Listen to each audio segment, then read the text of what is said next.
অসমীর বুকুতে ভয় সাহেব বলুই তোর দুপারে ভয় সাহেব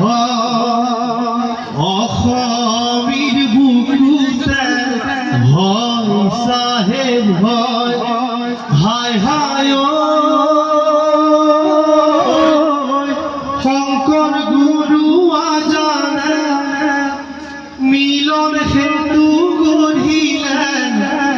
তুমি আল্লাহ সাহেব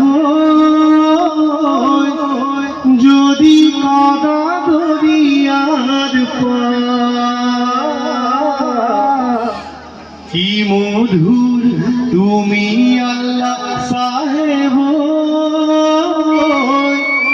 যদি কাদা দরিয়ার মোৰ ভইচটো গৈছেনে বাহিৰলৈ এবাৰ এই ৰাস্তাৰ আমাৰ দৰ্শকক সুধিছোঁ আহিছে ধন্যবাদ।